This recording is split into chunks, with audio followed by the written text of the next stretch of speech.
पहली चीज़ ये है that is the preparation of budget. हमने बजटिंग के हवाले से ये देखी कि बजट जो है वो हमेशा से बैलेंस्ड होना चाहिए, राइट। बैलेंस्ड का मतलब ये होता है कि एटलीस्ट जितने अखराजात हैं यानी जितनी आमदन है उतने अखराजात हों, एक्सीड ना करें उसको। ऐसी सिचुएशन ना हो कि मतलब फॉर एग्ज़ाम्पल आप देखते हो कि आपकी इनकम 100,000 है और आपके जो एक्सपेंडिचर्स हैं वो 200,000 है, तो आपको एडजस्ट करना होता है अपने इनकम के मुताबिक, सो दैट आपको किसी तरह से भी मांगना ना पड़े, right. You get financial independence. हमने 3 मॉडल्स को भी स्टडी किया लास्ट टाइम, जो अमेरिकन मॉडल्स हैं और मोर और लेस हमारे यहाँ उसका मिक्सचर इस्तेमाल किया जाता है, और उनमें से भी जो ज़ीरो बेस्ड बजटिंग है वो पाकिस्तान में प्रेवलेंट है, सही है। और हमने ये देखा कि हर एक के कुछ प्रोज एंड कॉन्स हैं, राइट।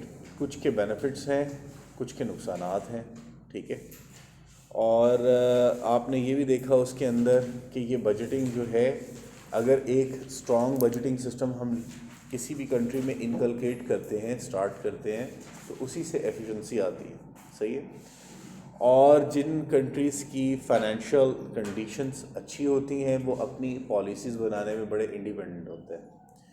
आप हमारे यहाँ देखते होंगे कि पाकिस्तान में ज़्यादातर पॉलिसीज़ जो हैं वो कुछ इन्फ्लुएंशियल कंट्रीज़ की इम्प्लीमेंट हो रही होती हैं। उसकी रीज़न यही होती है कि वन वे और द अदर पीछे फाइनेंशियल इंस्टीट्यूशंस जो सपोर्ट करने वाले हैं पाकिस्तानी इकोनॉमी को, दे आर मोर और less supported by those countries, ठीक है। इसलिए दे हैव अ से इन आवर पॉलिटिक्स। जिस दिन हम अपनी इकोनॉमी को खुद से ड्रिवन करेंगे, खुद से उसको इस्तवार करेंगे, तो उस दिन हमारा जो फाइनेंस जो हमारा डिसीजन मेकिंग प्रोसेस है वो भी इंडिपेंडेंट हो जाएगा, ठीक है। तो आप ये तो बाखूबी हर बंदे को अंदाज़ा है, the people of your age जो ग्रेजुएट्स होते हैं, कि किसी भी इंस्टीट्यूशन में भी जो फाइनेंशियल बॉडी होती है उसका सबसे अहम रोल होता है, ठीक है। तो अब है प्रेपरेशन ऑफ बजट। कहता है preparation of budget estimates expenditures and revenues यहाँ से स्टार्ट होता है। और ये आम तौर पे प्रोसेस जो है जब बजट प्रोजेक्ट किया जाता है उसके 3-4 महीने बाद ही स्टार्ट हो जाते हैं। सितंबर के अंदर ये दोबारा से बजट की प्रेपरेशन स्टार्ट हो जाती है। आमतौर पे जून और जुलाई में पाकिस्तान में प्रेजेंट होता है ऐसे ही, ठीक है। तो इसके 3-4 माह के बाद जो बजट को इनिशिएट करने का प्रोसेस है वो इनिशिएट हो जाता है। Approval of the legislature of the appropriation bill. Appropriation क्या है? जो खर्च करना है आपने, जो अमाउंट आपने खर्च करनी है उसे क्या कहते हैं आप लोग? अप्रोप्रिएशन। तो अप्रोप्रिएशन बिल का लेजिस्लेचर से पास होना बड़ा ज़रूरी है। आप कुछ खर्चे रखते हैं ना, लेजिस्लेचर का मतलब क्या है? पार्लियामेंट, जो लॉ मेकिंग बॉडी है आपकी, उसके सामने आप रखते हैं कि भाई ये हमारे खर्च हैं, हम लोग इस जगह पे पैसा खर्च करना चाहते हैं, तो वो आपको फिर सैंक्शन करती है कि जी आप पैसा खर्च कर सकते हैं या नहीं कर सकते, ठीक है। फर्दर उसके ऊपर enforcement of the finance bill, collection of funds and application of the expenditure। अब क्या है, सारी इंफॉर्मेशन कलेक्ट की जाती है। जब आपने किसी भी इंस्टीट्यूशन के बारे में प्लान करना है तो आप उसके प्रोज एंड कॉन्स के मुताबिक इंफॉर्मेशन को कलेक्ट करते हो। या आप एक सिस्टम को ठीक करने जा रहे हो तो पहले आप खराबियों को लिखोगे और then possible solutions according to your pocket आप डिसाइड करते हो। तो इसी तरह से जो कंट्री की फाइनेंस में जिन चीज़ों की ज़रूरत होती है उनको on pepper black and white के अंदर लिखा जाता है, फिर उसके मुताबिक प्लान करके आप उसको एग्जीक्यूट करते हो। Legislative control by the audit agencies और by auditor general assisting the public accounts committee. Legislative control क्या है? जो आपके ऑडिट एजेंसीज़ हैं, जैसे एक पैक का मैंने जिक्र किया, पब्लिक अकाउंट्स कमेटी है, उसमें the people from the government भी मौजूद हैं, लॉ मेकर्स मौजूद हैं, और उसके अंदर इसके अलावा कौन मौजूद है?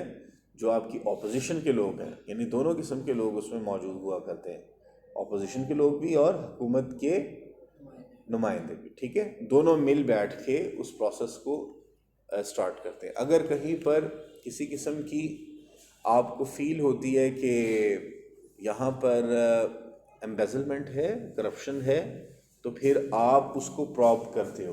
तो ये ऑर्गेनाइजेशन है जो इस सारे प्रोसेस को प्रॉब करती है, ठीक है। जैसे कमेटी जिसका जिक्र हमने किया है, पैक्ट जो है, और यही लेजिस्लेटिव कंट्रोल है, ठीक है। ऑडिटर जनरल जो है वो लेजिस्लेटिव कंट्रोल नहीं है, वो एक एक्सटर्नल बॉडी है। अभी हम आज का चैप्टर भी अकाउंटेबिलिटी के ऊपर पढ़ेंगे इंशाल्लाह। तो आप ये देखोगे कि अकाउंटेबिलिटी के अंदर मुख्तलिफ लोग शामिल हैं। वो एक इंटरनल बॉडी नहीं है, वो एक एक्सटर्नल बॉडी है, auditor general. Auditor general Pakistan का वो बंदा है जो किसी भी चीज़ को इंटरप्रेट कर सकता है। कानूनन उसको ये हक दिया हुआ है कि वो किसी भी बेराहरवी को, किसी भी एम्बेजलमेंट को, करप्शन को, इरेगुलरिटी को चेक कर सकते हैं। He is empowered, his office is being empowered to check all those things, ठीक है।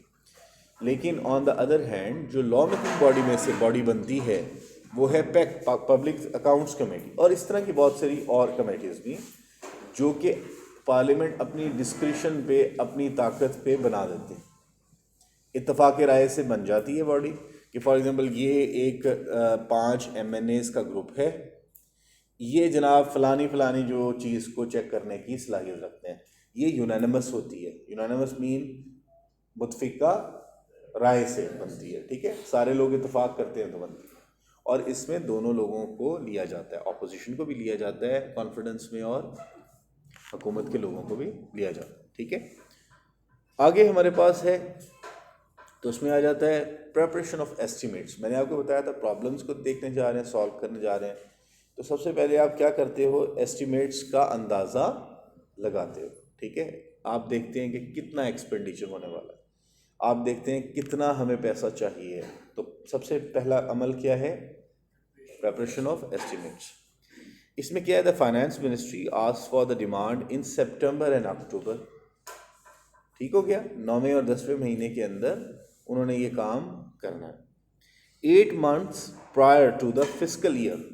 फिस्कल ईयर कितने साल, कितने अरसा बाद है, फाइनेंशियल ईयर कितने, ऑलमोस्ट 8 months के बाद, ठीक है। 8 months, आप इसमें 8 months ऐड कर लें तो ये कौन से मंथ में फॉल करेगा, जून जुलाई में, ठीक है। ऑलमोस्ट जून के मिड में या जुलाई के फर्स्ट वीक में ऑलमोस्ट ये आ जाएगा, ठीक है। तो 8 months आ गया ना, सितंबर अक्टूबर से। And the agencies forming demand send it in November to the controlling ministers. Controlling finance के जो कंट्रोलिंग मिनिस्टर्स हैं, फॉर एग्जांपल जो किसी भी डिपार्टमेंट के मिनिस्टर्स हैं वो उसके कंट्रोलिंग मिनिस्टर्स होते हैं। मिनिस्टर फॉर हेल्थ है, इंटीरियर मिनिस्टर है, मिनिस्टर फॉर लॉ है, ठीक है, फॉरेन मिनिस्टर है। तो उनको ये बिल भेजा जाता है कि बताएं भाई आपकी डिमांड क्या है, क्या चीज़ें आप चाहते हैं, ठीक है। वो एक्सपेंडिचर आपको तैयार करके भेजो। It prepares the actual of 3 years based on the actual of 3 years, average of 3 years। यानी पिछले 3 सालों में अगर एक अदारा 10 अरब रुपया डिमांड कर चुका है फाइनेंस से, कितना, 10 अरब रुपया, तो इस टाइम में उनको जो पैसा वो डिमांड कर सकते हैं वो 10 से ज़्यादा ही होगा ना इस साल में, ठीक है। वो हो सकता है 10.5 हो, वो हो सकता है 11.5 और 12.5 हो, लेकिन ये नहीं होगा कि 8.5, because every year your expenditure increases. आपने अपने महकमे के लोगों को इंक्रीमेंट्स भी देनी है, ठीक है, आपने नई चीज़ें भी लेके आनी है, आपने रिसर्च एंड डेवलपमेंट R&D भी लेके आनी, तो हर जगह पे चेंजेस आ रहे हैं। इज दैट ओके, क्लियर हुआ सारों को? अच्छा, आगे करते हैं बात। ये 3 सालों का एवरेज होता है जो एस्टिमेट होता है, ठीक है। The controlling ministers after thorough review of the estimates of agencies, attached departments and subordinates put it into a single document. ये क्या करते हैं, वो कंट्रोलिंग मिनिस्टर सारा हिसाब लगाते हैं कि मेरी वो लोग जो कलेक्ट कर रहे हैं, वो लोग जो डिस्पेंस कर रहे हैं, कहीं पे डेवलपमेंटल काम हो रहा है, कहीं पर कोई प्रोजेक्ट स्टार्ट हुआ है, तो उसके सारों के जो खर्चे हैं वो कंट्रोलिंग मिनिस्टर कैलकुलेट करता है and he puts into black and white. वो एक पेपर की शक्ल में उसको लिख देता है, that is a single document. Then ये डॉक्यूमेंट जाएगा मिनिस्ट्री ऑफ फाइनेंस के पास, ठीक है। जिस तरह आप अपने घर का खर्चा आप लिख देते हैं कि जी ये चीज़ चाहिए, ये कमोडिटीज़ चाहिए, तो वो कमोडिटीज़ आप लिख के किसी न किसी एजेंसी को तो सेंड करोगे ना। मतलब for example if you take the example of a house, तो आप फादर या हस्बैंड को खातून खाना जो है वो देगी, जनाब ये एक्सपेंस है, ये आपके ज़िम्मे। तो इस तरह से स्टेट में भी ऑलमोस्ट मोर और लेस सेम तरीके से चीज़ें काम कर रही होती हैं। स्टेट का इंस्टीट्यूशन भी अपने एक्सपेंडिचर्स को और डिस्पेंसेस को, जहाँ पे उसके जो पैसे खर्च होने हैं, वो वहाँ पर एक पीस ऑफ पेपर में पुट इन करते हैं, सिंगल पेज सिंगल डॉक्यूमेंट में, और वो उसको मिनिस्ट्री ऑफ फाइनेंस को भेज देते हैं। And also at their own estimates to the finance adviser in December. ठीक है। अब क्या हुआ कि बिल नवंबर में आ चुका था मिनिस्ट्री ऑफ फाइनेंस के पास। मिनिस्ट्री ऑफ फाइनेंस की भी अपनी कोई कैलकुलेशंस है, उनकी असेसमेंट है, उनकी इंटरनल बॉडी है टू असेस दोज एक्सपेंडिचर्स। ठीक है। सिलसिला कब से स्टार्ट हुआ? सितंबर अक्टूबर से। उन्होंने एस्टिमेट मंगवाया उस रेलेवेंट मिनिस्ट्री से, उसने एक सिंगल पेपर में डॉक्यूमेंट में पुट इन करके दिया, और नवंबर में कहाँ पर पहुँच गया? मिनिस्ट्री के पास। मिनिस्ट्री ने भी उसमें कुछ कंट्रीब्यूशन ऐड कर दिया। कौन सा महीना आ गया? दिसंबर। The finance adviser examine the estimates of the usual expenditure and send it to review to the auditor general. वो सारा कुछ मिला के अपने कुछ पुट इन देने के बाद ऑडिटर जनरल के पास भेज देता है। ऑडिटर जनरल का यहाँ पर जो क्रिटिकल रोल है वो ये होता है कि ऑडिटर जनरल लास्ट ईयर के एक्सपेंडिचर्स और डिस्पेंसेस से जो उसके खर्चे हैं उससे कंपेयर करते हैं। वो देखते हैं कि जो चीज़ें डिमांड की गई हैं क्या as per the market value है, ये उनका काम है। As per the market value ये एक चीज़ होती है। फॉर एग्जांपल आपने कोई प्रोजेक्ट कोई बिल्डिंग बताई कि जी it is covering 50 hectare of a building. ठीक है। कोई सिंगल बिल्डिंग है और कितने एरिया पर है? 50 हेक्टेयर। 50 हेक्टेयर पर मतलब तकरीबन 100 एकड़ पे है। 50 हेक्टेयर का मतलब क्या है? 100 एकड़। 2.5 हेक्टेयर होते हैं, सॉरी एक हेक्टेयर में 2.5 एकड़ होते हैं। ठीक है। 2.5 एकड़ होते हैं। तो 100 एकड़ पे बनने वाली बिल्डिंग है, तो वो किसी भी सिविल इंजीनियर को या फिर किसी भी इंजीनियर को बुलाएंगे, वो एस्टिमेट लगवाएंगे, भाई 1 एकड़ में अगर बिल्डिंग बनाए कितने पैसे लगेंगे? ये 100 एकड़ की बिल्डिंग का खर्चा मेरे पास आया है। तुम लोग अपनी जो एक्सपर्ट राय है वो विद इन मिनट्स अपनी एक्सपर्टीज़ को यूटिलाइज करते हुए इंजीनियर कैलकुलेट करके बता देगा सर ये टोटल एक्सपेंडिचर। तो अब वो फिर उसने क्रॉस चेक करना है उसके साथ। ये वो स्टेजेस है जहाँ पर हमारे ऑडिटर जनरल साहब आँख बंद कर देते हैं और उस पर क्या मार देते हैं? साइन। ठीक है। जैसे हम अपनी लोकल लैंग्वेज में क्या कहते हैं? कुगी मार देना। ठीक है जी। कुगी मार देते हैं और वो बिल पास हो जाता है और बगैर चेक किए हुए वो आगे पहुंच जाता है। सही। सड़कें बनने लगी और सब। अच्छा, तो कहते हैं the finance adviser examines the estimate of the usual expenditure and send it to review to the auditor general and finance division by January. कहाँ पर मिल पहुँच गई है जी? फाइनेंस डिवीजन वापस ऑडिटर जनरल के बाद घूमने के किसके पास दोबारा आ गई? फाइनेंशियल इंस्टीट्यूशन के पास, जिसने पैसे असल में उनका जहाँ से इजरा होना है। The finance adviser after review of the new expenditure for the year send these estimate to the auditor general and the finance division by February. अब वो क्या किया? जो आपका फाइनेंशियल एडवाइजर था, यही इज़ द सिविल सर्वेंट। ठीक है। ये मिनिस्ट्री ऑफ फाइनेंस में सिविल सर्वेंट है। इसने फिर दोबारा से इसको रिव्यू करने के बाद अगर उसमें किसी किस्म की कमी पेशी है उसको फुलफिल करने के बाद दोबारा ऑडिटर जनरल के पास भेजना। ठीक है।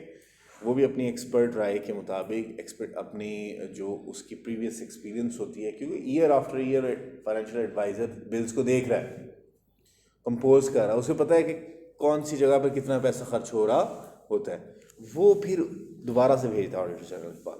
Both the agencies consolidate the accepted budget independently and compare their respective aggregates as a cross check for accuracy. दोबारा से वो उसका जायज़ा लेते हैं, यहाँ से मिनिस्ट्री ऑफ फाइनेंस, दूसरी तरफ से auditor the office of the auditor general. ठीक है। वो एक बजट को मुतफ़िका तौर पे पास करने के बाद फॉरवर्ड करते हैं। अब जाएगा ये किसके पास? अब पॉलिटिशियंस के हाथ चढ़ेगा, ठीक है। वो फिर इसमें अपना कुछ ना कुछ कंट्रीब्यूशन देंगे, वो रद्दोबदल कर सकते हैं, सही है। वो आखिरी स्टेज तक इसमें रद्दोबदल कर सकते हैं, ये भी बात याद रखें।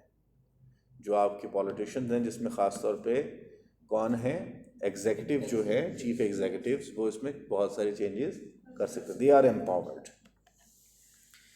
अच्छा, तो इस तरह से ये जो बजट कहाँ तक पहुँचा, कब पहुँचा जी?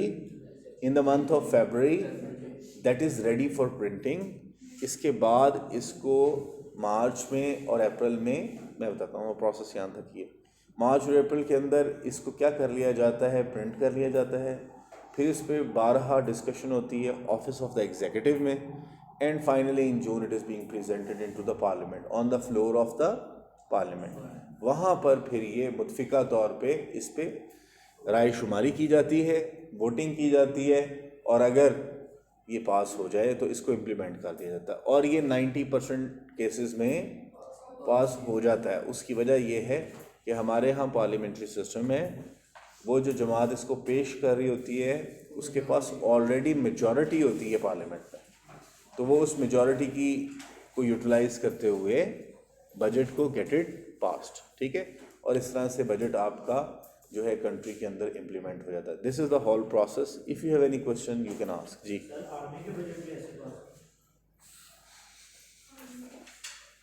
बड़े क्रिटिकल क्वेश्चन पूछते हैं आप, कौन किसने पूछा? आर्मी का बजट ना एक डिफरेंट नौइयत का बजट होता है।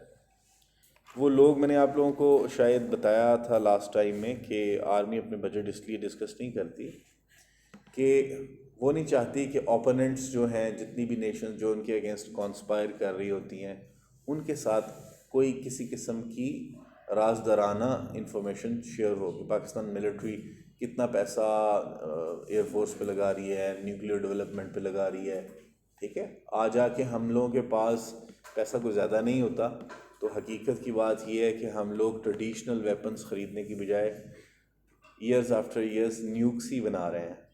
न्यूक समझते, एटम बॉम्ब्स ही बना रहे हैं, ठीक है। 150 से पाकिस्तान के एटम बॉम्ब्स काफ़ी ज़्यादा एक्सीड कर चुके हैं, क्योंकि हमें एक ही चीज़ बनानी आती है, वो है एटम बॉम्ब, ठीक है। तो हम उसको बढ़ाते जा रहे हैं, और वो बेचारे जो इंडियंस के लिए वो थड़थल्ली का सबब बनता जा रहा है। या दूसरी टेक्नोलॉजी हमारे पास मिसल टेक्नोलॉजी है, ठीक है। तो हम उसमें ज़्यादातर काम करते हैं रिसर्च एंड डेवलपमेंट